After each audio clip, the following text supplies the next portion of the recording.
Subscribe करें चामुंडा भक्ति आस्था channel और बेल आइकन को जरूर दबाएं, जिससे हमारे अगले वीडियो का नोटिफिकेशन सबसे पहले आप तक जरूर पहुंचे और आप नई नई जानकारियां पाते रहें। मित्रजनों, आज हम आपको बताने जा रहे हैं देवी कीलक। सुनने मात्र से काल से महाकाल तक आपका कुछ नहीं बिगाड़ सकता है, तथा ध्यान पूर्वक सुनने से घर में उत्पन्न सभी व्याधियों का नाश होता है तथा परिवार में सद्भाव बना रहता है। चलिए आरंभ करते हैं। ओम नमः चंडिकाय।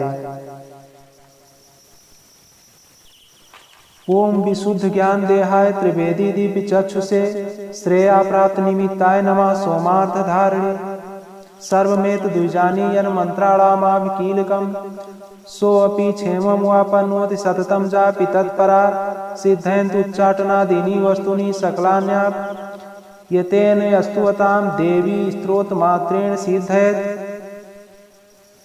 ओम चंडिका देवी को नमस्कार है। मार्कंडे जी कहते हैं, विशुद्ध ज्ञान ही जिनका शरीर है, तीनों वेद ही जिनके तीन दिव्य नेत्र हैं, जो कल्याण प्राप्ति के हेतु तथा अपने मस्तक पर अर्धचंद्र का मुकुट धारण करते हैं, उन भगवान शिव को नमस्कार है। मंत्रों का जो अभिकीलक है, अर्थात मंत्रों की सिद्धि में विघ्न उपस्थित करने वाले साप रूपी कीलक का जो निवारण करने वाला है, उस सप्तशती स्तोत्र को संपूर्ण रूप से जानना चाहिए और जानकर उसकी उपासना करनी चाहिए। यद्यपि सप्तशती के अतिरिक्त अन्य मंत्रों के जप में भी जो निरंतर लगा रहता है, वह भी कल्याण का भागी होता है। उसके भी उच्चाटन आदि कर्म सिद्ध होते हैं तथा उसे भी समस्त दुर्लभ वस्तुओं की प्राप्ति हो जाती है। तथा जो अन्य मंत्रों का जप न करके केवल इस सप्तशती नामक स्तोत्र से ही देवी की स्तुति करते हैं, उन्हें स्तुति मात्र से ही सच्चिदानंद स्वरूपिणी देवी सिद्ध हो जाती है। ना मंत्रो ना औषधम तत्र न किंचित विद्यते बिना चाप्येन सिद्धयेत् सर्वमुच्चाटनाधिकं समग्रालाप सिद्धयन्त लोक संकामिमां हरा कृत्वा निमन्त्रयामास सर्वमेवमिदं शुभं स्तोत्रं वै चण्डिकायास्तु तच्च गुप्तं चकार सा समाप्तिं च पुण्यस्तां यथा वन्यन्त्राणां सोऽपि क्षेमं वापनोति सर्वमेवं न संशया कृष्णायां वा चतुर्दश्याष्टाम्यां वा समाहिता।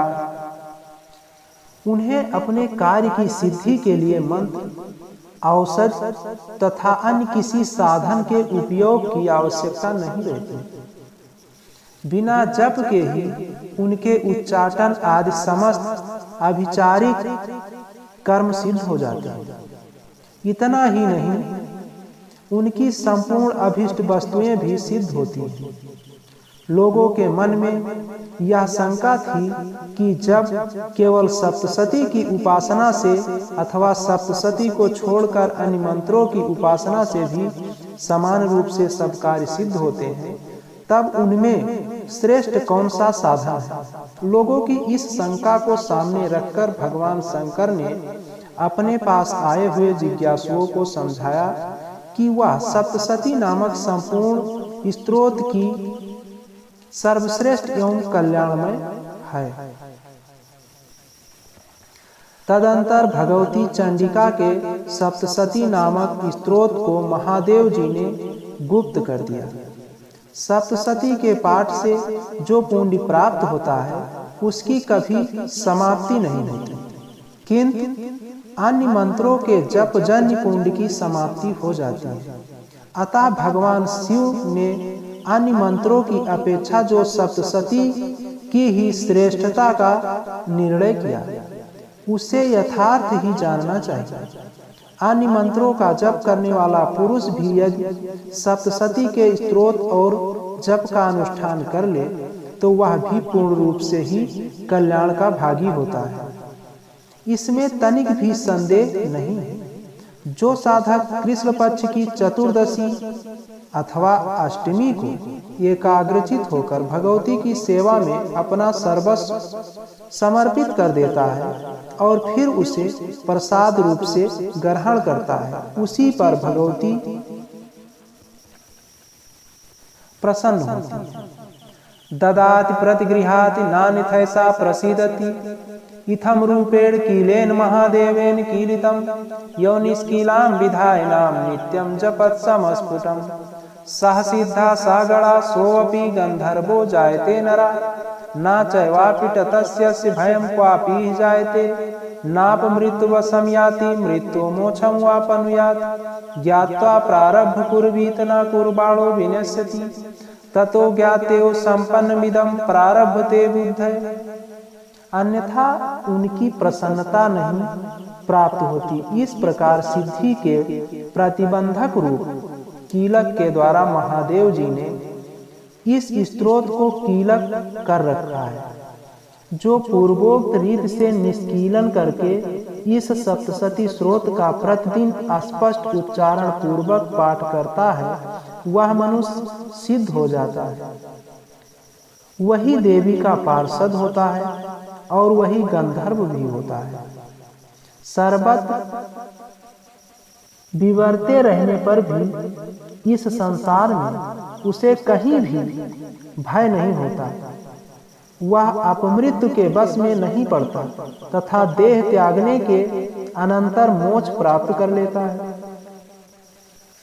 अतः कीलन को जानकर उसका परिहार करके ही सप्तशती का पाठ आरंभ करें। जो ऐसा नहीं करता उसका नाश हो जाता है। इसलिए कीलक और निष्कीलन का ज्ञान प्राप्त करने पर ही यह स्तोत्र निर्दोष होता है और विद्वान पुरुष इस निर्दोष स्तोत्र का ही पाठ प्रारंभ करते हैं।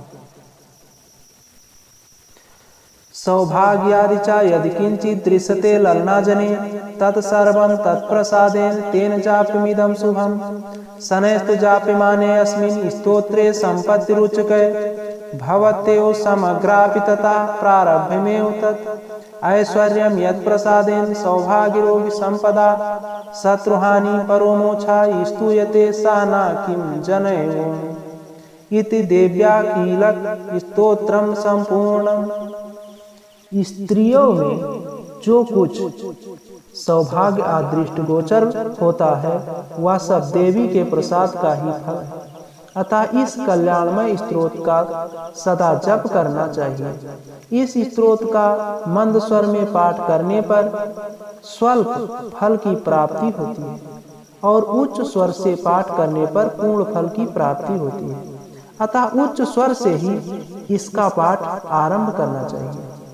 जिनके प्रसाद से ऐश्वर्य, सौभाग्य, आरोग्य, संपत्ति, शत्रुनाश तथा परम मोक्ष की भी सिद्धि होती है, उन कल्याणकारी जगदम्बा की स्तुति मनुष्य क्यों नहीं करते।